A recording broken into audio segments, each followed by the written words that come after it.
You're listening to Range Minded from Independence Indoor Shooting. Before we get started, we want to remind you to check us out on Facebook and Instagram. All you got to do is search Range Minded Podcast. There you can check out photos and videos, including our Facebook Lives from our big expo last week.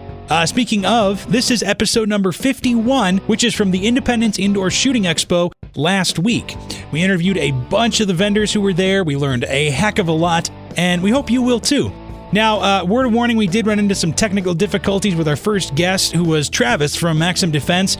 So we're going to drop you right into the action just after the intro here. But he's talking about Maxim's awesome new PDX, which you can check out at our Facebook page. And in any case, thank you for listening, and we hope you enjoy episode 51 of Range Minded, the Independence Indoor Shooting Expo Live 2019.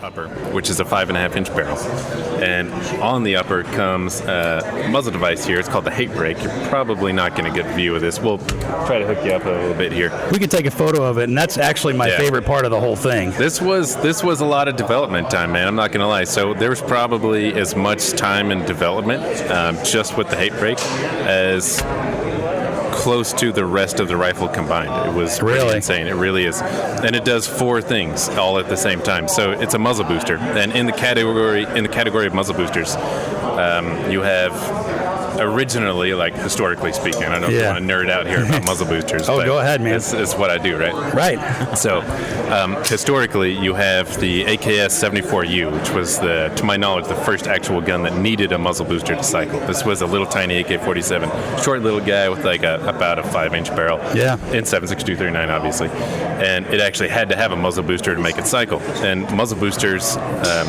in historical, typical designs, always add back pressure to make guns cycle, but they also sort of increase recoil. Sure. It sounds kind of weird because it's a little bit counterintuitive, but the system is a little funky.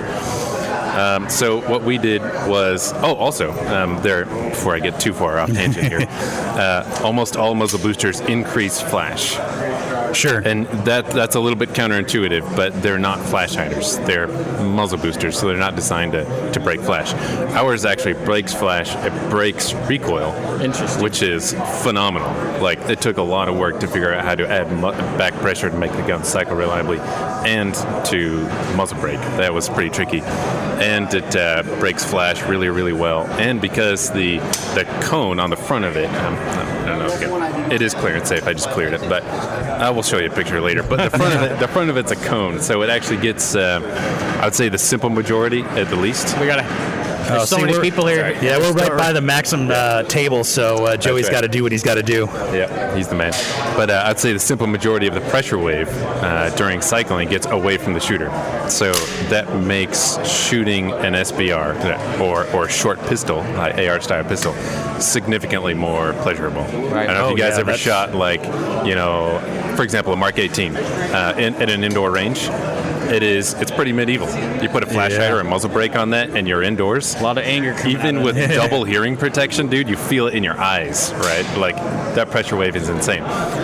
This muzzle brake gets all of that recoil and all of the flash and all of the blast away from the shooter, and it really is phenomenal. It makes the gun, man. It brings the rug together. It brings really the room does. together, as the Big Lebowski would say right now. Yeah, it really ties the room together. So, because, Joey, who's director of national sales, I believe, for Maxim, so big deal there. But he's like, hey, man, just go take a scoop of 5.56 and let's go shoot this thing. And I'm like, okay. And I've shot an SBR because we've got some here, and I've, shot a couple of pistols, and I'm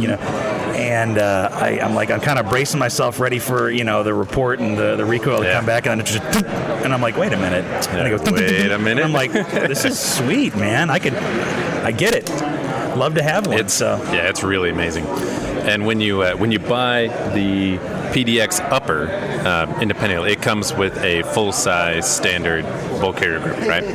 So the actual PDX rifle, it has a stock on it called the SCW stock. That stands for subcompact weapon. Okay. And that stock or brace adds exactly 4 inches to the back of the rifle. Now, to do that, we had to integrate the buffer into the back of the carrier and some other kind of magic that we developed over time. So the PDX itself, when the stock or brace is collapsed, is 18 3/4 of an inch long. Man, that's crazy. It's insane. That's with the muzzle device, with the stock, everything. End to end. Right, end to end. So if you want to get your gun that short and you have a lower, you can buy the PDX upper and you can buy the SCW kit, which is the super short stalker brace and the bulk carrier group with the integrated buffer and spring and all that. Yeah, because you have to do a little magic, like you said, with the buffer and the tube and all that kind of stuff, and it all kind of fits together, but it's totally worth it. It really does take some slick tricks. It's pretty cool. That's what you guys do over there at Maxim, so. That's what we do. You gotta have goals. Yeah. Gotta have goals. So what's next for? I mean, because obviously you made a big splash this year, and I know you guys aren't stopping. So what? That's right. Can you tease a little bit about what's coming up next? So I can't say too much, obviously, but what I can say is we've set a precedent. Right? You sure we've have. rolled into SHOT Show heavy-handed, and from Recoil Magazine got Best of SHOT 2019, Best New Product 2019, and we are going to be obviously expected to deliver next year. Yeah, you at SHOT Show with an equally profound product. Yeah, and we fully intend to do that. I can't comment on what said product or products may or may not be, but I can tell you that things are in development that are equally as profound to the PDX itself. Well, I'm excited. Absolutely.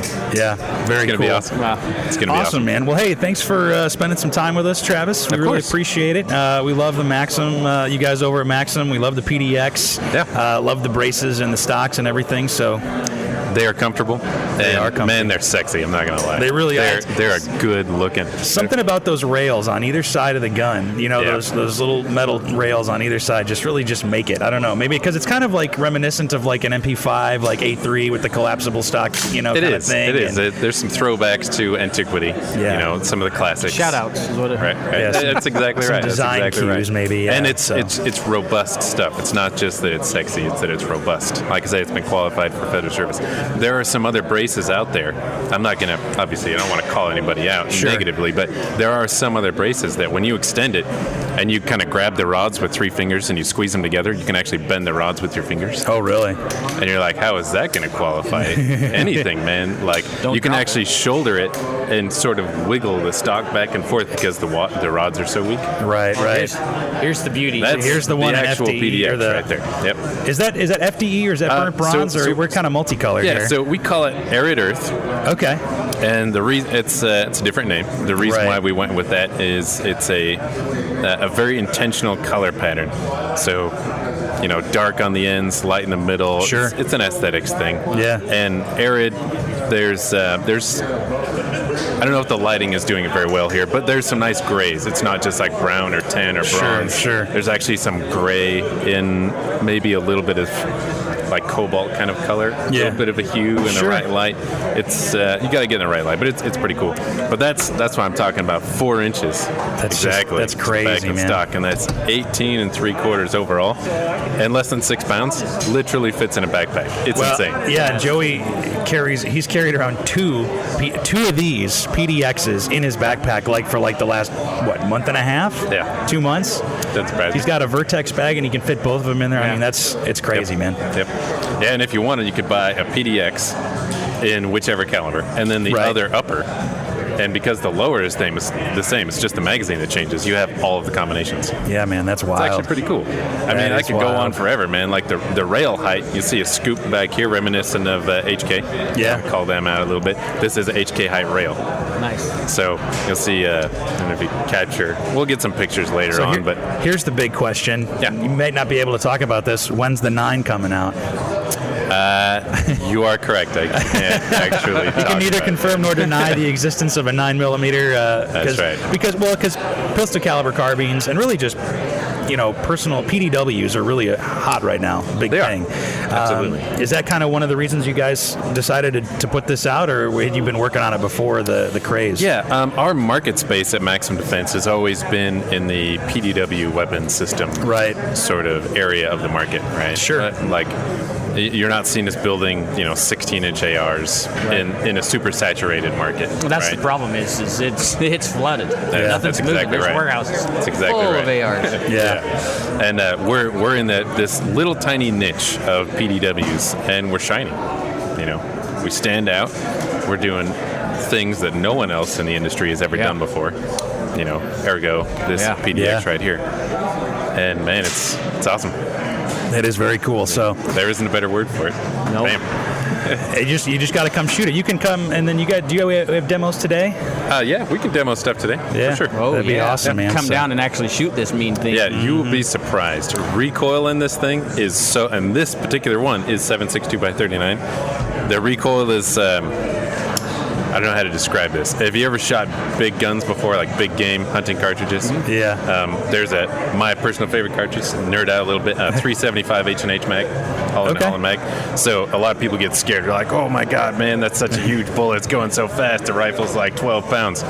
What's cool about it is a unique recoil impulse behind it, where it's called a rolling recoil. Yep. Okay. Historically, this goes back like 80 years. Oh, wow. And when you pull the trigger, it doesn't snap. It just kind of rolls. Just kind of pushes. And you're like, man, that was pretty cool. Yeah, that's smooth. That's not bad at all. And the PDW is extremely reminiscent of that sort of rolling recoil, especially in 7.62-39. When you pull the trigger, like a Mark 18 is pretty actually medieval in recoil. Yeah. You're like, dude, the barrel's shorter. Why is the It's a recoil punch. worse? It's a byproduct of intricate gas system technical details, right? Yeah. But to make them reliable, you got to overgas them a little bit, stuff like gotta that. keep 'em running. And we did not with this gun, so they are Okay. incredibly controllable, very reliably, very robust. Yeah, and they stay on target too. There's no they real don't rise or move, dude. anything, It's man. awesome. It's cool. You got to shoot it to believe it. So Yeah, you really do, man. yeah. So come on down, shoot it today. We'll make it happen. Cool. Thank you, thanks, sir. Trev. All right, guys. Thank you much. Now get to Appreciate work. That's right. We'll be back. All All right, we're back with Independence Indoor Shooting's Range Minded podcast. Steve is busy schmoozing with everybody, but that's okay. We're sitting with the woman, the myth, the legend herself, the honey badger, Jessica Ferris. Don't piss her off. No, you sure shouldn't. But we're live at the expo at Independence Indoor I Shooting. just pissed her off. Look, she's She's mad at you now. No. Jessica, you put this whole thing on, man. Yeah, it's pretty awesome how many people were willing to, come in, and how many people, are excited to be here and just come in and say, yes, I want to be here. I want to be at Independence Indoor Shooting. When we first put it out, the list out there, Leroy was calling and making contacts, and then we had a few responses, and then I started putting it out on social media, and then it just blew up. And then I was like, I'm not sure if we're going to have enough space for everybody, but it seems like I think it's going, awesome. Yeah, going really well, and all of our vendors are excited. We have guns here to demo. We have different holsters they can try on. We have some classes that are happening with the academy that they can take, and you can put in for a free class. We have one of the guys here, Andrew, who was on the podcast just recently. Yeah, he was a couple weeks ago. He had A Failed State as his book. We had him on. Fantastic person to have on. So he'll probably come by and say hi too. I hope so. I haven't met him yet. Yeah, I want to talk to him. Well, and Jessica, you are, in addition to the awesome event, coordinator putting this whole thing on, you are the Academy Director. Yes. And we're going to have you on with a full podcast, but I just wanted to have you on and say thank you for having us, giving us some space here and letting us broadcast from here. So Absolutely, anytime. yeah, and if you have any questions about classes or education or whatever, Jessica's the woman to talk to. So Yeah, she's awesome. We kind of like her. kind of, yeah. Just a little bit. And then you've got the independent woman here too, because you're the one half of that as well, right? Yes, absolutely. They're front and center, meet and greet. Everybody come down, see them. We got some shirts made for them. And Nice. Awesome. trying to get more ladies involved in our shooting club, and just being part of how the women are coming into the firearm industry like crazy and blooming it up. And so hopefully independent women will be up front getting everybody involved. Yeah. So. Yeah, it's an easy way to do it, and you and Sarah really knocked that class out, and twice a week, Mondays and Thursdays, right? Yes. Yeah. So, why do you think that is? Why do you think that now is when a lot of women are coming in to start shooting and start learning about the sport of shooting? Honestly, I think it's just being more known, where before it was just known as kind of a male industry with females here and there, but now with social media making it easier, and then being able to acknowledge how awesome all these women are coming in, and whether they're being sponsored or just using it for self-defense, competitions. There's so many different areas that you can venture to, and I think women are just, making making it now a hobby, and then another woman does it, and then this mom does it, and this mom starts doing it, and it just starts to get out there. And that's how our club's kind of developed, is from one person wanting to do it and then starting to talk about it, and now we got over 80 ladies in the independent women's. That's awesome. Well, and like I said, you and Sarah make it a phenomenal environment, and it's nothing but positivity. So as RSOing it, I get to see that every week. So, but anyway, we'll let you get back to what you're doing. I know you're running around making things happen, being the honey badger, not giving a damn. So you guys are crazy. Never I thought love that it. would get back to you, but here we are. I'm glad you like it. Absolutely. So. You guys crack me. I finally watched the YouTube video, and I just was cracking myself up over it. You hadn't seen it before? No. So at first I didn't know what you guys were talking about. Then I watched the YouTube, and I was in my bedroom just laughing, and my husband's like, "What are you laughing at?" Like, you gotta listen to Did he agree? Yeah, he was like, "This is you. This is your idol." So. See, your spirit animal is the honey badger. Exactly. So. All right. Well, thank you, Jessica. We'll have to have you on in a couple weeks when your schedule allows. Yes. Because you've got like 17 jobs in addition to this, and you don't stop, man. So. All right. Thanks, guys. Thank you very much. Woo. All right, we're back at the Range Minded Expo, Expo works. Well, we're back at the Expo at Independence Indoor Shooting, but we are the Range Minded podcast. So, my name is Mark Long, joined by Steve Zimmerman, and we are also joined by two competition shooters, Jeff and Chris. Say hi, guys. How we doing? Hello. You guys are sponsored shooters in the whole works. You really compete in everything, right? We are. Yeah, our main sponsor is Taxol. Yeah. And we're also sponsored by Independence Shooting. Yeah. Hunters HD Gold, Hawk Tech, Last Stand. Yeah, we just got to look at your guys' shirts and everything, right? Yeah. So. We have a few. Yeah. Tell me about how you guys got into competition shooting, because that's something that a lot of people I think want to get into, or at least give a whirl and learn more about. Well, you have to start by loving shooting. Okay, check. That's done. And then you have to spend some money on some good equipment. Sure. And just dedicate some time to practice, because it's all about practice. Yeah. A lot of trigger time and a lot of bullets. And the big thing is you really have to have confidence in a product. You have to be, able to spend a lot of time with one certain brand. Sure. Whether it be ammunition, whether it be firearms, whether it be hearing and eye protection. The more you wear a certain product, that's seen throughout the shooting community. Sure, yeah. And eventually the manufacturer sees you and says, "Hey, you want to do this?" Yeah. And sometimes it's a matter of approaching people. Oh, really? Saying, "Hey, I really like your product. Could we maybe work together?" So it goes both ways. It's a dual-edged sword. Sure. And what kind of competitions do you guys usually do? We primarily shoot rimfire as our main competition. So either steel challenge or rimfire challenge. Okay. We also delve into like USPSA. Okay. I do some black powder. I do some rimfire silhouette. So there's a lot of it out there. Yeah, we've talked about that on the podcast before, about how the firearms world is so broad and there's so many different avenues down which you can go. And even in just the competition, you just pick, as opposed to like hunting or self-defense or whatever, you pick competition. There's 2-gun, there's 3-gun, there's rimfire, there's USPSA, there's IDPA. I mean, there's so many different. There's an endless amount of shooting you can do if you want to. Yeah, exactly. And then there's even cowboy stuff or Western. And the amount of disciplines you get into, basically based on your pocketbook. Oh, yeah, that makes sense. It's, every discipline is going to require a different firearm or multiple firearms. Sure.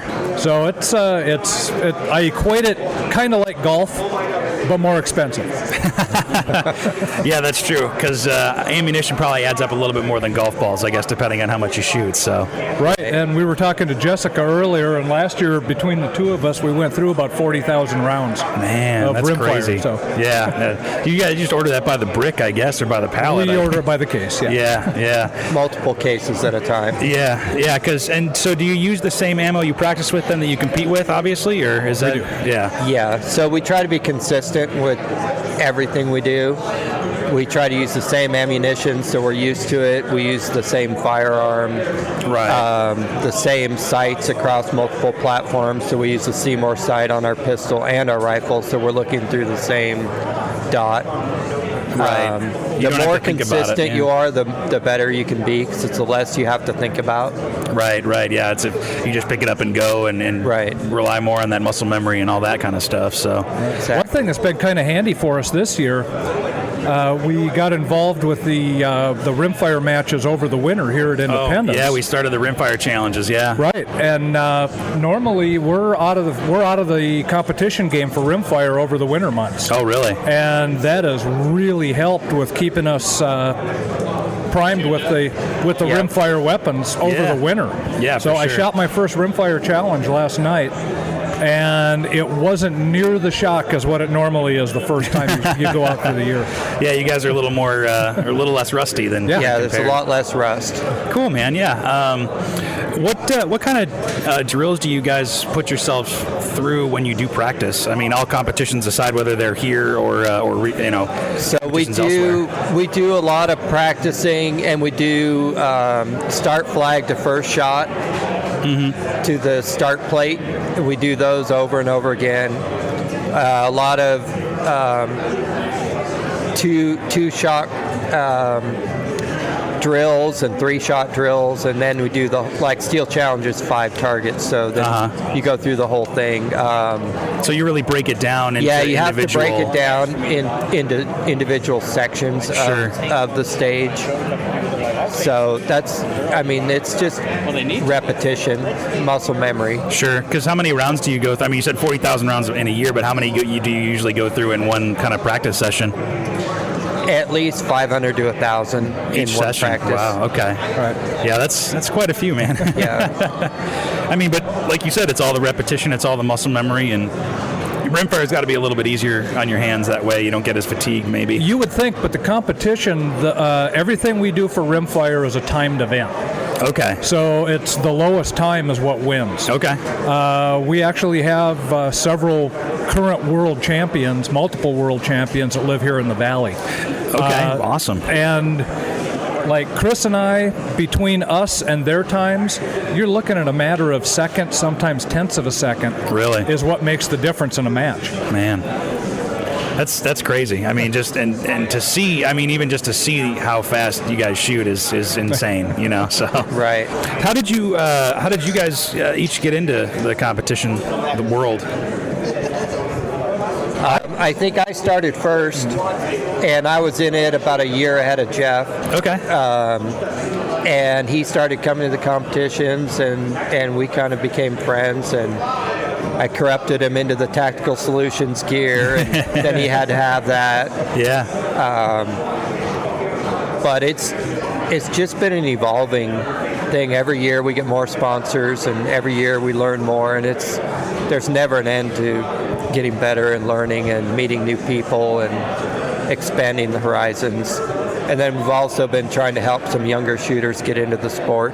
Yeah, that's definitely a big thing. And let's talk about that for a little bit. If you have younger kids or something who wants to get into the sport of shooting, what do you guys recommend? How do you recommend starting with that?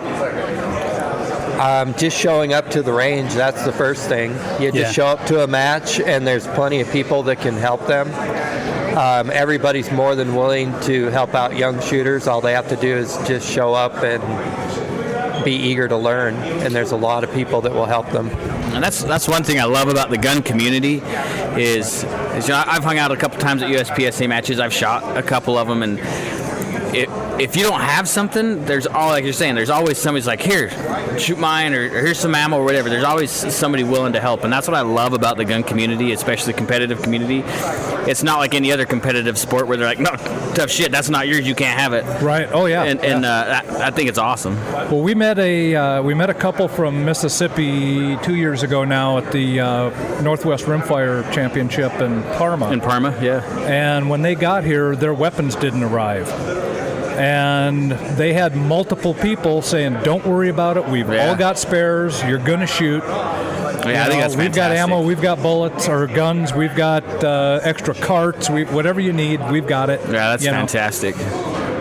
That's what's awesome. So you need to get shooting, Mark. Yeah, seriously. I need to get into some competitions or whatever. Well, so kind of going back to the young people too. They're the future of the sport. Yeah, 100%. If you can get the young people involved in it, and the rimfire stuff we do is real heavy into the youth. Tactical Solutions and various other manufacturers out there, that's their primary focus, is to get the youth involved. Yeah. And Chris and I have helped, we've been kind of mentoring a young shooter from Weiser for the last couple years. He's kind of turned to basketball this winter, but we'll get him back out there again this spring. Yeah, like Got it figured out. Like you said, I mean, as winter kind of comes into the valley or whatever, you probably have a harder time trying to find competitions, and because you mainly shoot outdoors, obviously, right? And all the competitions are mainly outdoors. Until now, with Independence shooting indoors, I mean, that's huge, because getting trigger time in the cold winter months is giant to keep the rust off and keep the skills honed and everything. Sure. And walk me through a little bit about what an average, and I'm sure that they're very different depending, but what an average maybe rimfire competition is that you guys run. Is there different heats and rounds? What kind of stages do they set up? So there's two things we're talking about. You have Steel Challenge and you have Rimfire Challenge. They're two completely different sports. Sure. Rimfire Challenge is a rifle and pistol. And you have stages for pistol, stages for rifle. And there's usually between 8 and 14 stages, depending on how big the match is. Oh, wow. So it could be a one-day event, it could be a 2 or 3 day event. Okay. And then Steel Challenge, there's a total of 8 stages, and you shoot each stage 5 times, and you get to throw away the bad one. Okay, so it's the best. So you get a throwaway like a mulligan. Sure. The best 4 out of 5. Best 4. In Napa, we shoot 4 stages a week. Okay. And because there's not time to do all 8 in one night. Right. So you do 4 one week, and then you do the next 4 the following week. So within 2 weeks, you have all 8 stages. Cool. So one of the bigger differences between Steel Challenge, and it's 2 different organizations. Steel Challenge is actually governed by USPSA. Oh, okay, cool. They took them over a couple years ago. Rimfire Challenge is governed by the Rimfire Challenge Shooting Association, and their board of directors is scattered across the United States. Big difference between shooting the two. The Steel Challenge is 8 static stages. Rimfire Challenge, you'll probably never shoot the same stage twice. Okay. And your stages will vary from 5 targets to 7 targets.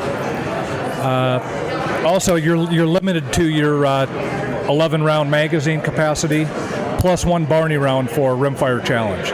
Steel Challenge, if you're required to reload, you can. Not advised, because you'll never make times. Wow, that's crazy. That's way cool. Yeah, that's a lot of fun. And yeah, I mean, how does somebody kind of get into that? Just by coming to watch a match and starting that way, or? Yeah. You show up to the range. The Steel Challenge dates are posted. We shoot Steel Challenge at Nampa. We shoot Steel Challenge at Parma. Yeah. So there's different availabilities. Like the USPSA, we shoot 3 different ranges across the valley. So you just show up at a match. You kind of walk around with eyes and ears protection, of course. Naturally, yeah. And just kind of take a look and see what everybody's doing. Talk to them. If you're adventurous, you can show up with guns and we'll get you started right off the bat. Yeah. Normally there's enough people that are experienced that we can put a new shooter with and have them kind of follow along, and they'll kind of learn the game as they go. Yeah, because I think that's one of the big things, the big hurdles that people maybe to get into competitions that they need to jump over is, I don't know anything about competitions. I mean, do I just go and watch, or do I have to come prepared or whatever? And I think that knowing that you can just come and check it out and watch and talk to people, I think really lowers that barrier, and would get a lot more people to come in. So that's definitely a good thing to know. We've got a good example of that walking around here. There's a retired National Guard couple Oh, really? It shoots in here pretty regular. Sure. And they came out to see one of our Steel Challenge matches last summer.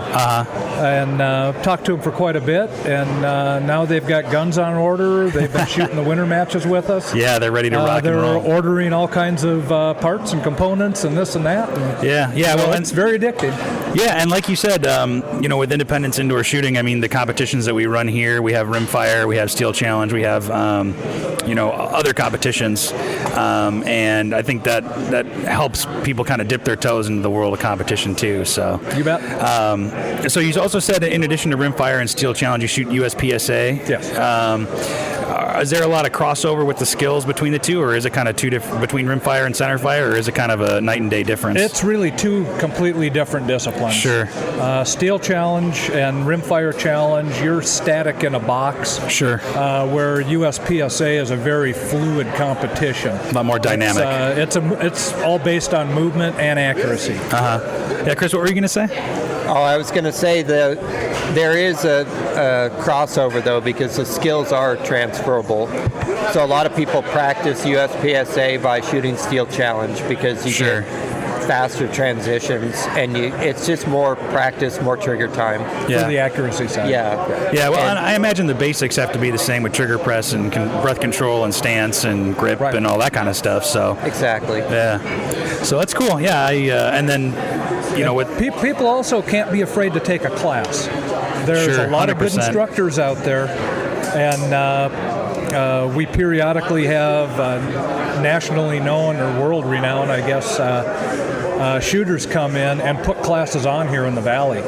Yeah. And keep their eyes open, and it's well worth the money. Yeah, for sure. So one thing we haven't said, though, that Steel Challenge is not just rimfire. Steel Challenge can be any firearm. Oh, okay. Very cool. You can shoot 9mm, you can shoot 45, you can shoot open sights, you can shoot a red dot. Yeah. So you can shoot a PCC rifle. That'd be cool, yeah.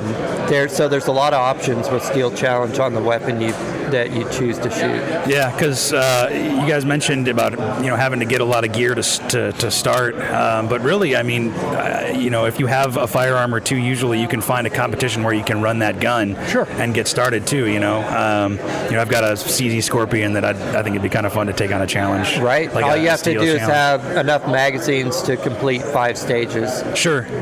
I started with an M9 Beretta. Yeah. It's whatever you start with, and then you can, and really you learn by doing, and you can learn. Okay, this is really what I like to do, or maybe I want to try a different variation of this, or and that's probably how you guys ended up, what you were doing. So right. Yeah. So well, thank you very much, guys, for your time. Appreciate it. Thank you. How do we follow you guys? Follow you on Facebook, or you can follow us. Well, you can follow me on Facebook and Instagram. Cool. Jeff Packer, Competitive Shooter. Nice. And Chris Wurtzek, Competitive Shooter. Awesome. Yeah, we'll make sure we link that to you so we can, if anybody's interested, they can get a hold of you. So. Sure. The other way you can get a hold of me is at the Idaho Military Museum. Oh, okay. I happen to be the director of the museum there for a real job. Oh, there you go. Yeah, got to have a day job. I never get too far away from guns. Yeah. Only they're a little bit bigger.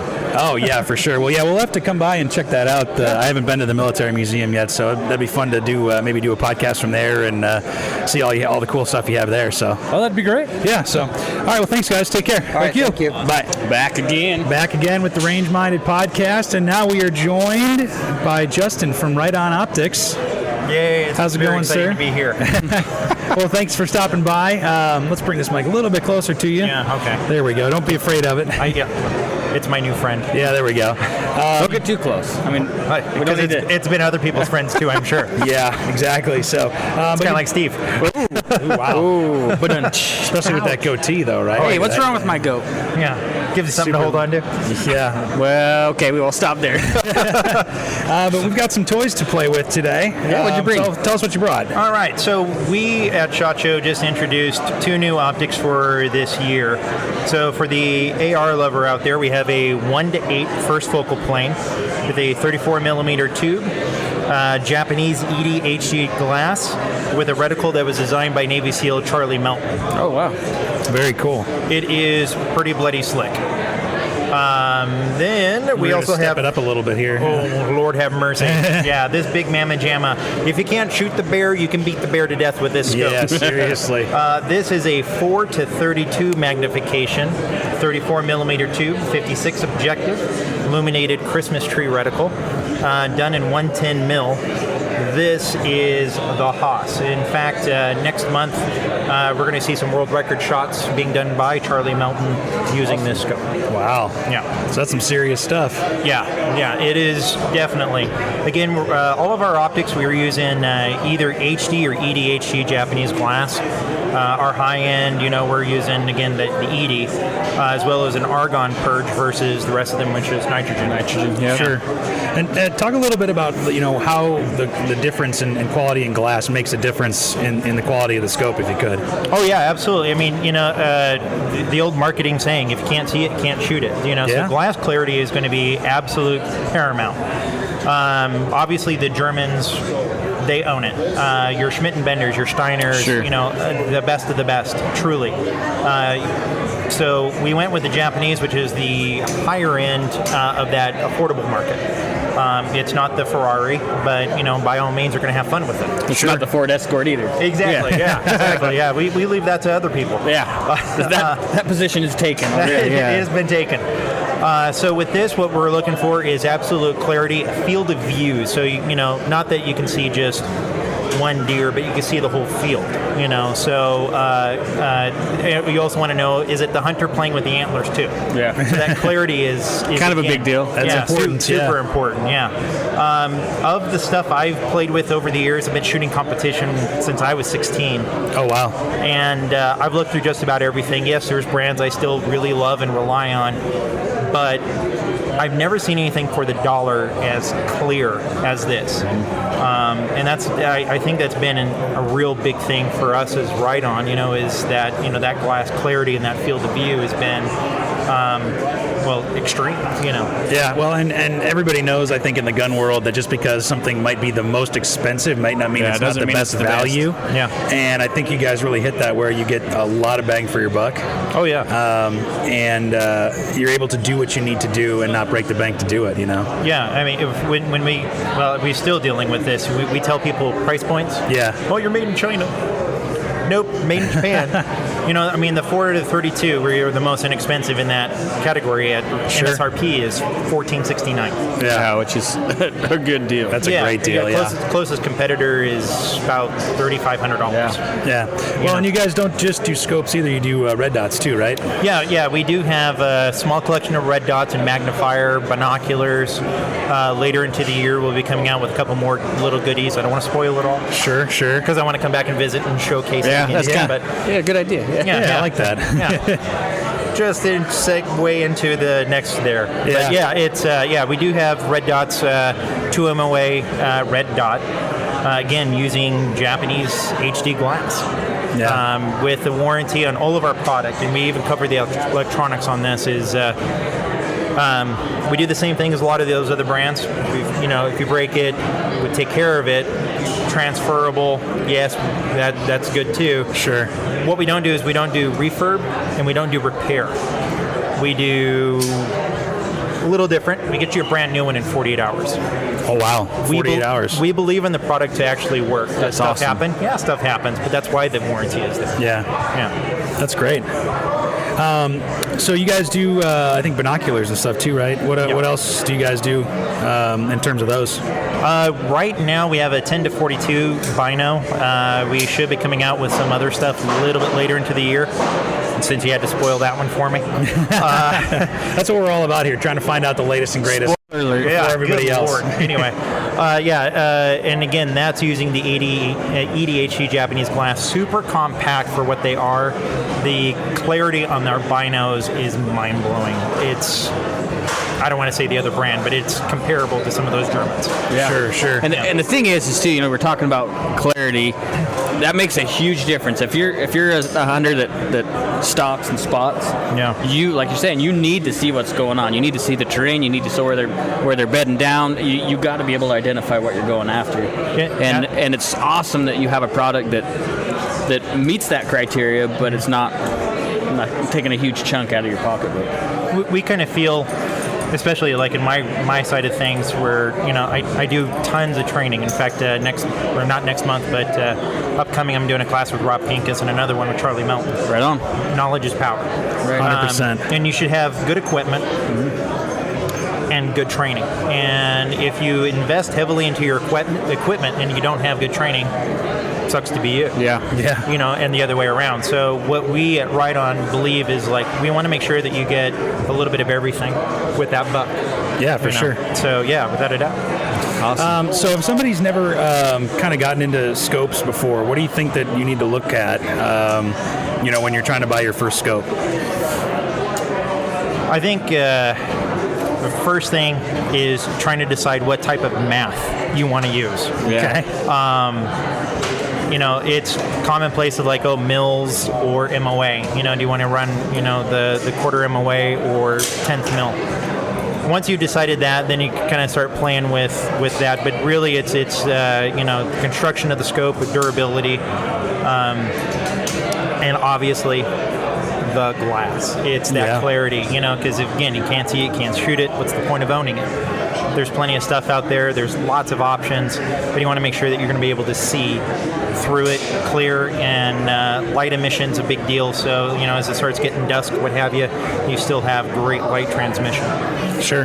Yeah. Awesome. Well, I think that's about wraps it up for Ride On. We try to be quick here. So they're kicking me out. I see how it is. So if somebody wants to get a hold of Ride On, where can you guys got a Facebook page, Instagram, you got all that stuff? We are all over the shop. Yeah, no, without a doubt. We do have a Facebook, Ride On, RITON. The website, rideonoptics.com. You can definitely go throrough there. And obviously, there's plenty of places, such as Independence. Yeah.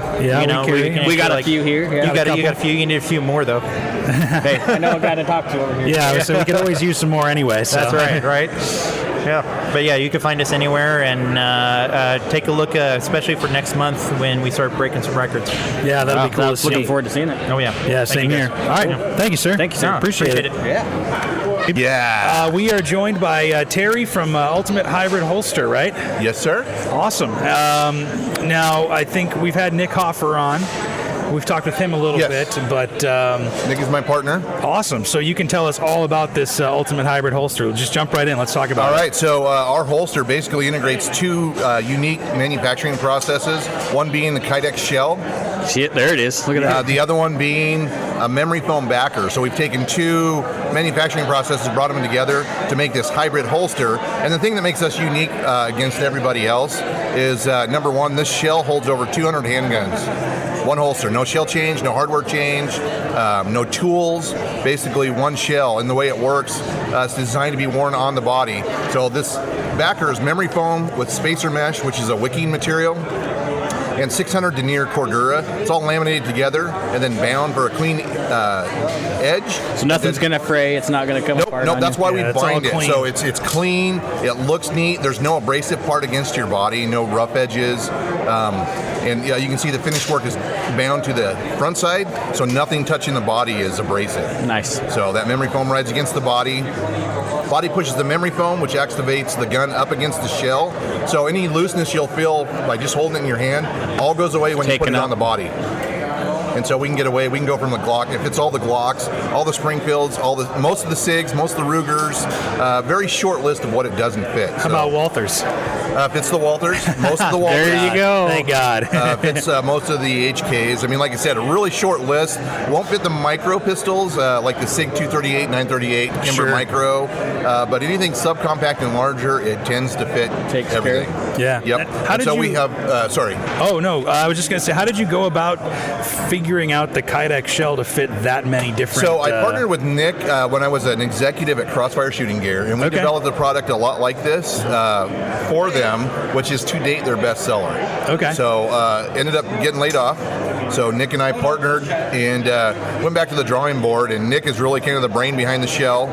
We took these two unique processes, brought them together, and figured out how to open up that sight channel, allow for multiple handguns without losing functionality, because a lot of universal holsters guns swim in it. Yeah. So they're loose. Once you put this on the body, it takes all that away. So, but it's still, like on the smaller guns, gives you full access to a firing grip, which a lot of universals don't do because you're gripping it with fingers trying to readjust. Yep.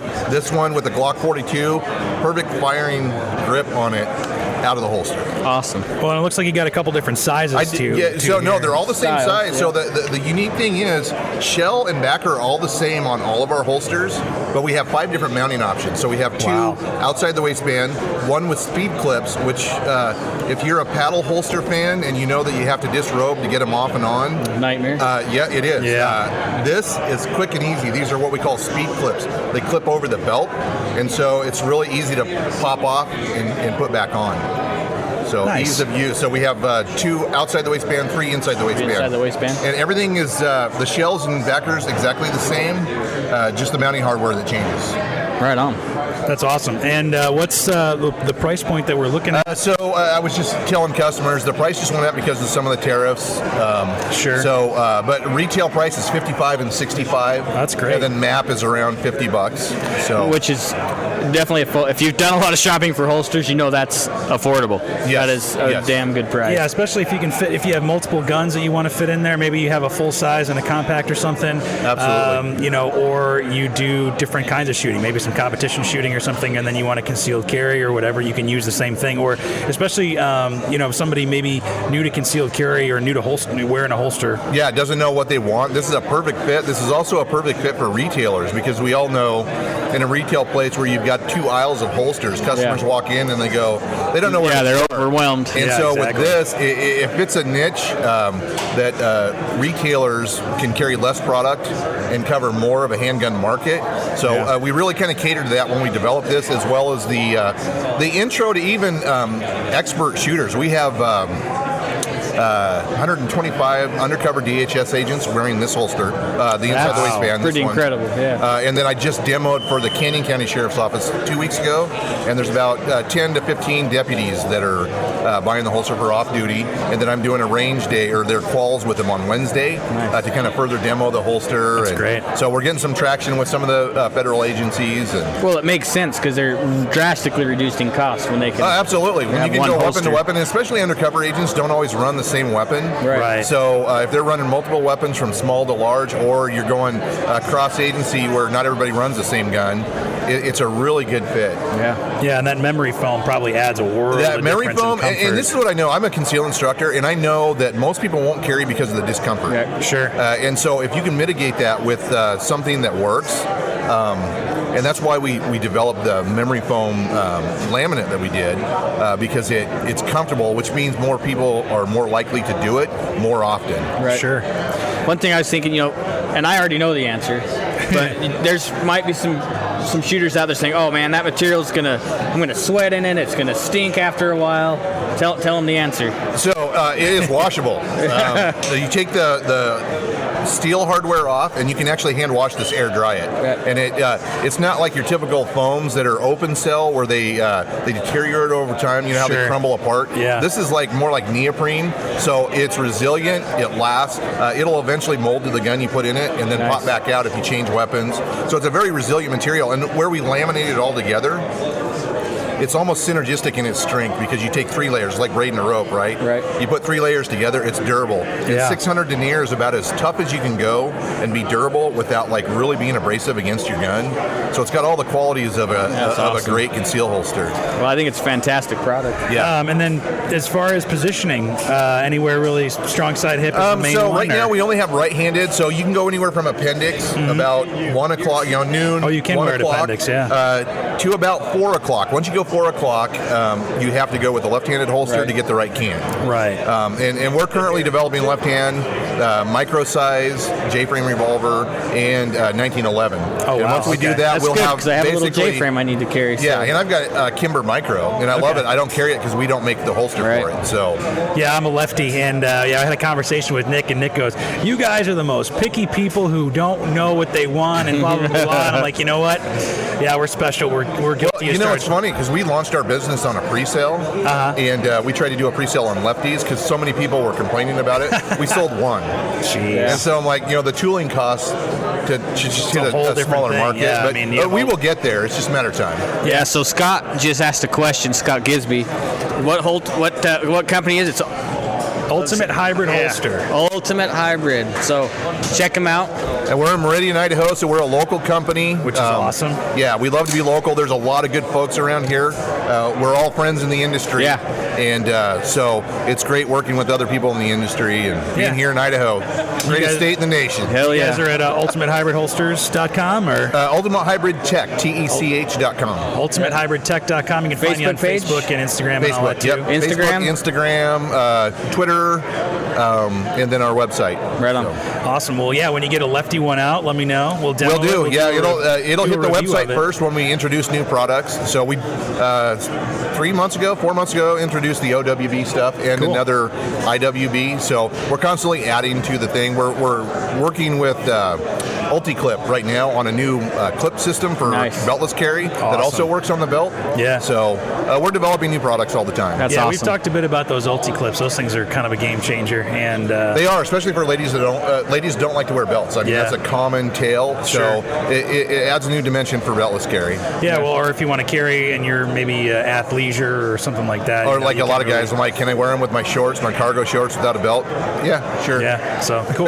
Hey, Terry, awesome. Thank you so much. Hey, you bet. Thank you. Great. Great to be here. And, Appreciate you guys' yeah. time. Thanks. Right on. Thanks, guys. Okay, we're back again on the Range Minded Podcast live at If the you haven't Expo. got enough of us yet. Yeah, really. You can. You'll be able to catch all of us all in one shot. And then, but we have a guest We again. have another special guest. This is Stacy from Primary Weapon Systems. One of the biggest deals in AR-15 manufacturing right now, I would say. Biggest deal, all right. You like it, Nice right? intro, absolutely. and Hey, what's the everybody. company? Yeah. We are made in Boise, Idaho. A local Hope company. everybody's having a good day so far. And fire away, guys. What you got for me question-wise? Well, what do we got for us? You want me to give the spiel? Well, Let's the spiel. with the okay. spiel first. Here's the spiel. So what does everybody love about the AR-15? It's customizable. It's standard, pretty much the same across the board. You can go Easy as to complex shoot. or as easy Yep. as you want. Low recoil. And that's the easy to shoot. The ergonomics, the lightweight. When they're made with a good barrel, they're inherently accurate. You know, they're great guns to shoot. What does everybody hate about the AR-15? Maintenance, right?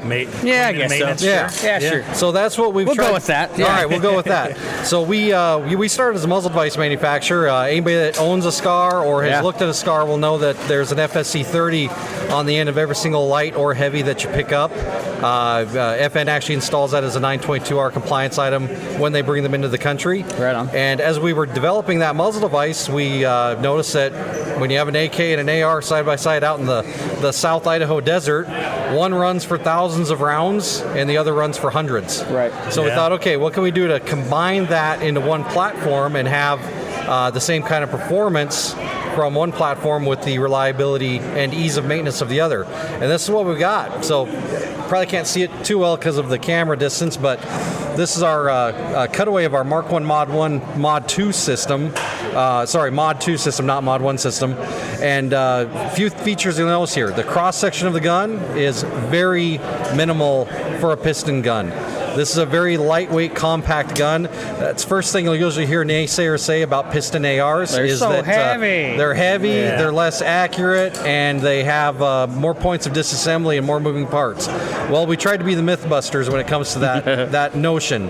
So this gun has 1 point of disassembly. Take out the carrier, just like your standard AR. Everything comes out with it. The carrier has an op rod and a piston attached to it. That's where the majority of your cleaning's done. The rest of it's just your typical clean your bore and chamber and wipe out your receiver. Every so often, maybe once a year if you're unsuppressed, maybe twice if you're shooting suppressed. You know, we're talking about thousands of rounds a year. Call it 4,000 plus. You might just run a 40 cal nylon brush through the tube here. That just keeps any kind of clinging carbon broken up, but the way the gas dynamic is, it kind of roils through here, so you really don't have that much buildup. It just kind of blows out of the gun straight down onto the barrel through some progressive vent ports. That's the other thing. The gas is kept in the gun and it expands. What's that good for? Suppressor use. So you put a suppressor on most piston guns, whether it's AR or not, the piston, as soon as it's pressurized, there's a violent expulsion of gas out of a vent. What does that do? It increases your sound signature by 1 to 2 dB over a bolt action or even a standard direct impingement rifle. So this gun is a quieter gun to run suppressed than other piston rifles, and it has gas adjustment to accomplish running a suppressor without having to drastically tune the gun for it, unless you get down into the really short barrel range, like a 7-inch. 7-inch, you need a heavier buffer no matter what. 11-inch, 16, etc. Most time you can just turn it down to the lowest suppressor setting, and you're good to go. Awesome. And with the Mod 2, that's kind of the flagship gun. It's got ambidextrous control standard. We've got a right side bolt release, left side magazine release, Talon safety selector standard, Radiant Raptor LT handle standard. That's the majority of the parts that we don't make on it is the control group, fire control group, the selector, and the charging handle. The receivers, the handguard, the barrel, the piston system, the gas block, the muzzle device, of course, all of that's from PWS. Yeah, so we're really for a small manufacturer, we do a lot. We're 70 plus employees out of a 62,000 square foot factory, but we're very vertically integrated for the size of company we are. Yeah, that's awesome. Well, and that's one of the things that always sticks out to me about PWS. Just when you look at it, is the fit and finish is just unmatched. It's funny, I hear that so often, and we're around this stuff every day. So if I pick up this gun and an LMT or something like that, I guess I'm kind of numb to it. That I don't see the apparently flashes of brilliance, but I hear it often enough that I take it as it must be true. Yeah, well, and the practicality of it too with the ambidextrous control standard. I mean, because you think, lefty and righty aside, if you're shooting strong hand or supports, strong side or support side, if you're in a situation or something like that, to be able to know that you can operate it, no matter what. And more trainers actually try to incorporate ambidextrous gun handling into a good class courses. Will have you. Yep. Switching left and right. So. Absolutely, and the first time you do it, you'll choke yourself with the sling. then you'll start to learn how to manipulate it. Yeah, but being able to do that both hands, I think that's really smart to be able to do that. So absolutely. And you guys do full rifles. You don't sell parts, right? We do both. You do parts. Okay. I mean, you go from stem to stern on the gun. You can buy most of these components. The buffer tube, the ratchet lock end plate set. That's kind of a cool item. It's a stake-free installation. There's actually a hardened pin that binds against machine teeth in the castle nut that we produce. So you just apply your torque with your armorer's wrench, and basically you'll kind of feel it pass by 7 detents, and that's it. It's locked in place. You don't have to worry about it backing off. A lot of the parts are proprietary, so we don't offer them as a standalone item. Obviously, we don't offer a carrier from PWS. Sure. We do have a sister company that offers a lot of DI components that are basically our intellectual property under a different name. That's Bootleg Inc. If you want to check them out, bootleginc.com. If you want a DI handguard, if you want a DI carrier, they do exist. But as far as what you can get from us, the tube assembly is a big one with the end plate set. Our muzzle devices are very popular. Yep. And let's see, I'm trying to think of something else. I've got to be missing something here. Well, I was going to say, so several muzzle devices. That's probably what I'm thinking of. We've got muzzle devices for AK-47s. We have muzzle devices for PCC firearms, precision rifles, and on and on. Yeah. Well, I was going to say, why would you want to buy it in parts and build when you can just buy it right off and everything's already done, taken care of for you? So. Well, and there's so many good parts suppliers out there that it's tough to offer all the same items that a lot of other sources do. Right. When we kind of want to focus on the items that we produce that are different and do offer unique advantages in the marketplace. Yeah. And you can get your hands on a PWS rifle here at Independence Indoor Shooting. Absolutely. You brought some to demo today, right? Absolutely. We're awesome. Shooting a suppressed SBR. I think they've got a 9mm pistol out there, and probably a couple non-NFA length guns as well. Nice. Awesome, man. So, well, thank you so much, Stacy, for taking some time. You bet. Thanks for having us. Yeah, check out Primary Weapons on Facebook, Instagram. We'll link to you guys too. They're real sweet rifles. So. All right. So thanks, man. Hey, thank you. Yeah. Appreciate it. Yes, we're back again. There we are. Range Minded podcast at Independence Indoor Shooting, the great expo of 2019, which has been awesome. Been blowing up. So we're hanging out right in front here, right next to the Maxim Defense booth, and we are actually joined by, what are we doing here? Well, we got some Stacy forgot something. Oh, we forgot his PWS stand, yeah. But no, we are joined by a new special guest. Sure. Yeah. Steve, why don't you do Jeff the with intro? Caracal. There we go. Thanks, guys. Yeah. Glad to be here. Well, tell us about Caracal. Yeah, it's been good. Yeah, so Caracal internationally has been in the... Put this right. Sorry, yeah. We got to get close. Yeah, we got to be professionals here. So Caracal has been in the international defense sector since 2006, dealing primarily with military and law enforcement agencies around the world. Got over 100,000 rifles that are currently in military service. Wow. We just got listed as the P1 position for the India contract, which is 93,000 of our short stroke piston rifles. So we're really proud of that. We went through the testing process and the evaluation process on that big Army contract. We're fortunate enough to be in the P1 position. Passed all the testing, beat out all of our competition. Wow, that's a big deal. Yeah, that's a huge deal. It's a very big deal for us, and we're happy to be there. We've expanded the operations out of the parent company, which began in Abu Dhabi in 2006. We now have manufacturing capabilities in the UAE, in Seoul, Germany, through Caracal GmbH. Wow. We now have manufacturing here in the United States with Caracal USA. We have Caracal Brazil operations, Caracal Algeria. We're a worldwide organization that nobody knows about. Yeah, so the naysayers like they're just a new company. We don't, man, they're not that. They can't be cool. Well, that just kind of put the kibosh on that point of view. Yeah, for sure. And I like to joke all the time. I completely understand the fact that we're very new in the U.S. market space and in a commercial market space in general. Right. Our parent company does everything from pistols to laser-guided missile systems, but all we do in the U.S. side is light arms. So we do pistols and rifles and some different variations. But so I say, we're the biggest firearm manufacturer on the planet that nobody knows about. Sounds accurate. So we're changing that. This year we're ramping up our commercial presence. We have about 24 SKUs of product that we're bringing to the U.S. commercial market this year. Pistols are available, rifles are available, 300 blackout, 5.56, 223 wild, some competition versions of what we do. The portfolio is ever growing. Every step we get further along, we're bringing over more data packages from the parent company and reviewing those for industrialization here. We have machine pistols, we have bolt guns. The portfolio is vast, and we're just slowly bringing these products into U.S. manufacture. This year's a big year for us. We're consolidating our operations. Currently, we're here in Boise, as well as our manufacturing operations up in Newington, New Hampshire. We are consolidating those here in the Treasure Valley. Oh, yeah. That's what we like to hear. That's great. Building news. out about 20,000 some odd square feet in Caldwell. Awesome. So it's, we're really happy to be here. The Economic Council here and the Governor's Office has been nothing but a joy to work with. It's a great area to do business. And that's one thing we've noticed for sure, and we're very grateful for, is that the Treasure Valley or Western Idaho is like a mecca. That's what we've been referred to as well, as a mecca for firearms. Oh, absolutely. And we're totally cool with that. Yeah, man. Look at that room back there.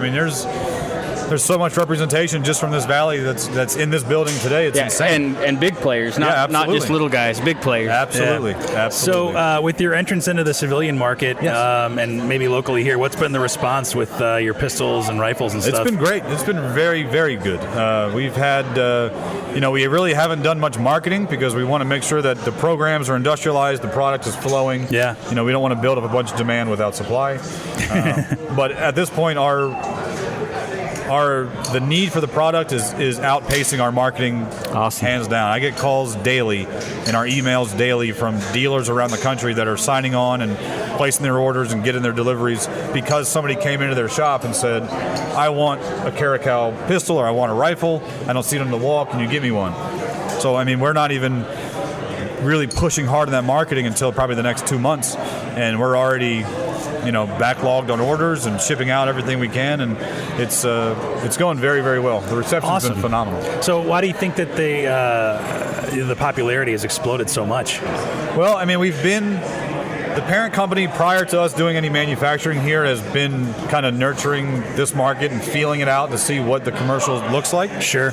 So we've been a very big presence at SHOT Show and NASGW and NRA. We've been at the shows. We have a cult following, if you will. We have some very, very dedicated supporters, and some of them are very big names in the industry as far as Instagram and YouTube and so on. Sure. And there's been a lot of guys that have taken it upon themselves and done their own demos and videos and said, listen, guys, this is coming. This thing is awesome. So that's kind of got us a lot of support. And there's a lot of good information on what we do and, what our products are capable of that's available on the internet for people that are, sometimes they stumble upon it, sometimes they seek it out. But, it's been nice to see that growth of our support without us starting that major campaign that begins this year. Yeah, kind of a grassroots, the product speaking for itself kind of thing. Yeah. So that's what we always say. It's one thing, somebody can always ask, what makes this better than that better? What makes one thing better than another thing? Sure. And I can give you technical specifications and I can give you test result data, but none of that means anything until you've actually picked up the product, taken it into the range, and shot the weapon system, whether it's a pistol or it's a rifle. When you fire the product, you realize immediately that this is not the same. You feel it. Yeah, there's something different. I don't know what it is, but there's something different about it. And then it's easy for me then to come in and say, well, you know why it's not twanging like an AR, or do you know why this happened, or it's because of this, and I can show him the technical side. Yeah. But explaining things technically doesn't always work. Once you get the product in somebody's hand, allow them to feel it and experience it, then the technical stuff makes sense. Because then they have something to tie it to. Oh, that granulated buffer is the reason why all three of my gas settings all feel the same as far as recoil management. Things like that. If I just said, oh, we have a granulated tungsten buffer that allows it, and everybody's like, oh, whatever. What's granulated? Yeah, exactly. Yeah. So it's really about getting the product into the shooter's hands and letting them experience what we do. Yeah. Well, hopefully we can get some of those into our hands sooner or later. Yeah, and absolutely. I've shot your handguns, which was the first thing I'd seen. Yep. Because you have that shortened sight radius. Yeah, the quick sight system. And so a lot of people poo-poo that. Well, that's not going to be near as accurate until you get it up in your line of sight, and you realize, man, my eyes don't have to bounce back. Like running a regular handgun, and it's different. It's cool. Absolutely. But there again, I can explain the physics and the biomechanics that go into why the quick sight system works. But until you shoot it, you don't know. It's just words. Yeah, and that's something that we've talked about on the podcast before. Is just it's all in the feeling, and it's all what feels right, and that's why there's so many different manufacturers and so many different types of guns and firearms, or handguns to rifles to shotguns or whatever. You know, it all fills a void somewhere. So absolutely does. Well, thank you so much, man. Appreciate the time. Very interested to get a hand on some of those things. Absolutely. And did you bring any on the table today? Oh, I've got everything we have back here. Awesome. So I might have to step back there. Yeah, and I've got live fire stuff. So. If you want to go into the range, I've got everything stuff to demo. It's all there. Awesome, man. Cool. Well, Jeff, thank you very much. Come play. How long you guys are going to be here today? We'll be here until the people aren't. All right. Social media presence. What do you got? Yeah, Caracal USA on all forms of social media. We're on Instagram, we're on Twitter, we're on Facebook, on YouTube. CaracalUSA.com is our website. It's at Caracal USA on all other forms of social media. Okay, right on. Awesome. You guys need to go check them out. Pretty cool stuff. I think it's cool. Yeah, we'll go take a couple pictures over at the table and see what we can dig up and put on our social media too, man. And come get them in your hands. Come try it out. Yeah, come on down. Cool. Right on. Thanks. Thank you. Back again. Whoa. Are we? Oh, there we are. Look at that. There you are.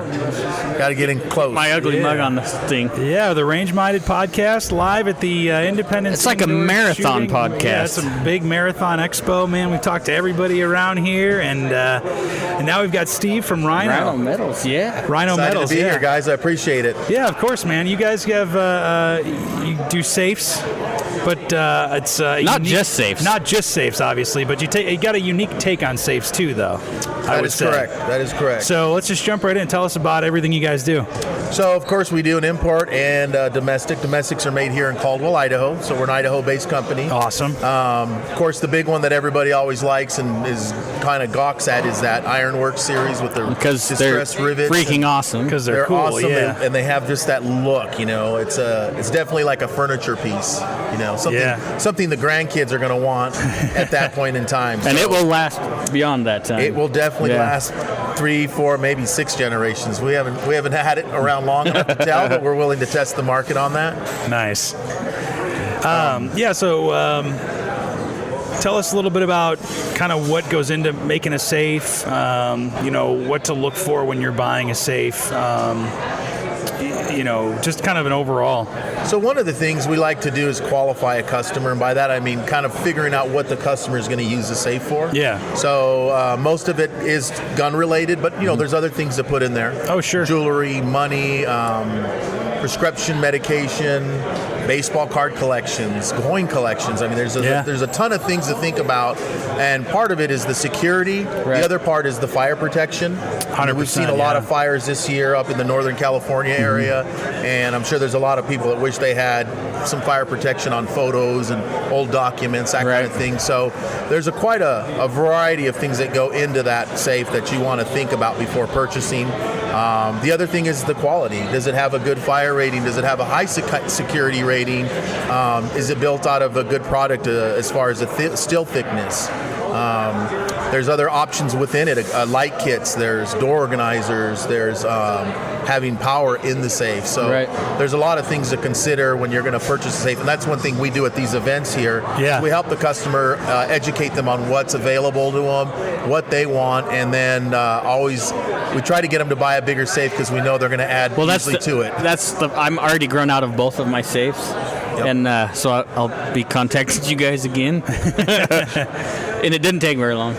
Well, and I'm sure you see people come in here all the time wanting to buy the latest and greatest, and so they're adding to that collection on a basis. So we always tell people, think about what you have now and then add stuff to it and buy that size of safe. So it's a one-time purchase if you do it right, but a lot of times you end up buying a second or third safe. Yeah. So my mistake was letting my wife see what was in my safe, and that was the problem. When she saw that I grew out of my safes, it was a bad thing. Why did you do that? I did lose them all in the boating accident, so it didn't matter after that. Well, we're even thinking now to do a his and her safe. That'd be cool. Really? Because, a lot of times you buy your safe, you get home, and the missus wants to put a lot of stuff in It's the love safe. Yeah. Well, I was going to say, that's probably something that you run into a lot is you get a safe in the house, and you're like, oh, yeah, I put all my guns in there, but I could put my collections in there, valuable documents, passports, prescriptions, So you probably run into that quite a bit. Yeah. And, how do you go about, configuring the inside of the safe? Because one of the things I like about is that swing out with the rifles. Oh, yeah. That's super cool, man. So that is a patented design. That's something we've come out with here in the last few years and has really taken off, is that swing out rack. And the design idea behind that, and most of you out there who own a safe now will probably agree to this, that when you have a big enough safe with a lot of guns, you want to get to the one in the back, and it's always the one in the back that you're trying to dig out for whatever reason. Yep. And it's burdensome to take everything out. Yeah, you're to it banging scopes. You're banging scopes. You're damaging these guns maybe by chance. So what the swing out rack does, it gives you the ability to get to all the guns without having to go through that process. Right. It makes it a little bit easier. So yeah, that's super cool. I think that's and it's something simple to use. Swings in, swings out. Yeah, we've got one right behind us, actually. A little kid can swing in and swing out of it. I've seen them do that. Yeah. We don't want to lock your kids in the safe, though, right? No, you don't want to. That's bad. You definitely don't want them getting locked inside. That would be a bad deal. That turned dark. I'm sorry. Well, and that kind of highlights the importance of safes keeping not only your valuables protected from fire and away from people who shouldn't get them. But that includes kids too. And that's. And that's a bigger thing we're seeing now is we're promoting responsible gun ownership. That's a big thing. We want people to own guns. We want that freedom, but we also want that responsible factor, especially with kids around. You don't want to risk it. It's not worth that. Definitely. Yeah. Well, we're getting a lot of noise now. We've got our gallery here, the shooting gallery. Sounds like a train's coming through. I'm looking around. Yeah, right. Do I need to move? Yeah, we're all situationally aware here. So, but also in addition to safes, what else do you guys do? So we do toolboxes. We actually were at the SEMA show. We've been there the last 2 or 3 years. Yeah. Very cool. And I'll tell you what, that's a huge auto market type event, and we've taken our tool chests and toolboxes there and have done really well. And they're badass. I'm sorry if I hurt somebody's feeling. They are badass. They are very. They're on Facebook Live. Good job. They've got that same look to that Ironworks look. Yeah, they're incredible. We do furniture, so people go to our website. You can see the furniture. You can see the toolboxes. We now just started doing vault doors this year. Nice. And we've probably sold in our first year alone. We've done probably 30 to 40 vault doors. Awesome. Which has been more than we even anticipated. I thought maybe 10, but that Ironworks look on a vault door is absolutely impressive. Yeah. When you're talking 80 inches tall and 45 inches wide, it's just like it's like Disneyland, going through the gates of Disneyland for a gun owner. Yeah. You just see that door and you know what's on the other side is going to be awesome. A lot of fun, yeah. Well, and maybe you can't talk about this, maybe you can't, but where do you install those vault doors? Most of them, surprisingly, a lot of them are homes that are getting built. People will be building this and they want to build this vault room, or a lot of them can be built into a panic room. So I don't know if you guys, panic room situation, somebody breaks in the house, you can go in there and lock yourself in, and ain't nobody getting through that door. Never. So there's a lot of different opportunities. A lot of them use them as storm shelters. So if there's a tornado in the Midwest, we have an in-swing door. So they go down there, the house collapses, they're good to go. They can dig themselves out. That's super cool. Interesting. Yeah, I'm originally from the Midwest, so that's you always got to worry about tornadoes and stuff. Absolutely. And that's one thing about here, in at least in the Treasure Valley, there's like no weather to worry about. No weather to worry about. No tornadoes, no hurricanes. I guess maybe an earthquake every once in a great while, but it doesn't even then you don't feel it. Yeah, right. At least I don't. I've still now you guys have jinxed us. This year we're gonna have tornadoes and volcanoes and floods. And yeah, right. You're right. This area is beautiful. I mean, I think that's what attracted me and a lot of people to this Treasure Valley is it just offers so much. Yeah. And of course, the freedom of the guns is great here too. Yeah, we've said it more than once today. Idaho is a mecca for firearms owners. Yep, and it's I think it's really cool and really important that not only do we have a lot of firearms manufacturers, but we have accessories manufacturers and then safe manufacturers and ironworks manufacturing too. Because just like we've said, it's not only the gun that's important; it's that safe storage and it's the education and all that too. It all goes hand in hand. Yeah. And we do a good variety. I mean, I always tell people if you want a manual lock, an electronic lock, I mean, there's a variety of what people really want, and that's what we try to design around our products. And then, of course, being a veteran-owned company, being local here in Idaho, something we're real proud of, and having the partnerships with you guys here at the shooting range. It's a good mix. Yeah, now I'm in my head. I'm like, I want to build a new house. So I can build a vault and door. I want a gun room that I can have a vault door, and that would be like. And then I'm never going to move anywhere else. That's going to be, or if I do, or never tell. If you do, you just won't say anything to the next person, right? Yeah, or I'm taking it with me or something like that. Yeah, man. Oh, that'd be so cool. That's pretty awesome. So one thing I love about your products, you mentioned how many different varieties you have, and I think it's fantastic because you have so many choices. There's a lot of safe companies out there. You're just stuck with these 4 colors and these 4 lock designs and in that manner. But you guys have a lot of options. We do. And I think it's fantastic. And they are furniture grade pieces. Like I said, I have a Rhino and I love that safe. We do. And we do try to cater to both markets. We do want the guy that, can't afford the biggest and baddest safe at this point in his life and needs to buy something just to get it in the entry level. And we offer that. And then with the guy that wants that one, he's worked his hard life and now he's got all this collection. He wants to put it in his beautiful safe. And so we do offer that big variety of what people want. Yeah, well, and then, with like you said about the toolboxes and stuff, I mean, if you're an AR builder or something like that, or you're a gunsmith or a reloader or whatever, I mean, that'd be the perfect thing to go with to hold everything together because, I mean, that's one thing I've learned is the more gun stuff you get, the more organized you got to be with it or else you forget you have it, Like I'll look through a tub of stuff and I'm like, oh yeah, I forgot I have this and there's all those old sights and an old holster I don't use anymore. It's like, but if you're organized, then, you got everything and where it needs to be. And that's honestly what a safe should do. You should be able to organize it to cater to what you want and to get what you want when you need it, which is, like I said, that swing out rack. We want you to be able to access all your guns. We don't want you to go, I would want to get that gun out, but God, it's a pain in the butt. I'm just going to leave it there. And you got to have access to them. If you got them, use them, enjoy them, share them, show your friends, all that good stuff. Get people excited about, collecting guns with you. And it's a lot of fun. I do. I think it's something that I think we enjoy doing. Yeah, I think that's what a lot of people don't understand about the gun community is how friendly and how, communal the gun community really is, Absolutely. And it is. It is. And I think a lot of people maybe just see us all as, well, I don't need to get into that, but that's a whole nother podcast. Yeah, but I mean, and I think a lot of 99.9%, if not 100% of people are safety is the top priority. Safety and security is the top priority for your firearms. So. It is. It almost makes me cringe when people are like, "Yeah, I've got my guns laying all over the place." Like, no. Oh. Yeah, right. Whether it's the kids or the theft, somebody breaks in your home and suddenly, I talked to a guy a couple of years ago, $30,000 worth of guns stolen. Holy cow. And he had just never thought about getting a safe. He just thought, no one will ever break in my home. And of course, some of those are irreplaceable if they're, passed on from generations. So I said, even a $500 safe would at least did you something. Yeah, exactly. Something to put in. And that's one thing I always thought was funny with a lot of the firearms owners is they're willing to pay $5,000 on a rifle, but they're not going to pay even $500 on a gun safe or something, but totally counterintuitive. And it's an investment. Like your stuff's an investment, whether it be the firearms or the safe you're putting them in, because it's totally worth its worth. Correct. Yeah. It's like driving a car without tires. Yeah. You know, you buy one, you got to have the other. It's got to be part of that package deal. At least it should be, and that's the thought process we're trying to change in today's climate: is be a responsible gun owner, so we don't lose those rights. You know, we want those rights, and we want to show people, you know, we deserve to have these rights and have them in our, you know, that discretion to be able to make those decisions. Absolutely. Yeah, we want to be poster children for responsible gun ownership. Exactly. So go buy a Rhino safe, man. Can you check out the website and customize there? Yeah, actually, you can. Yeah, that's awesome. Absolutely. Yeah, you can build a safe through the website. Gives you different options. There's some videos there. Or you can come talk to old man Rob, who's just trolling around the floor. There's even today. videos on there that describe and explain each model and brand. That's awesome. So you get some really good information. And the video's made by our owner, so I got to give him some props. He's in there.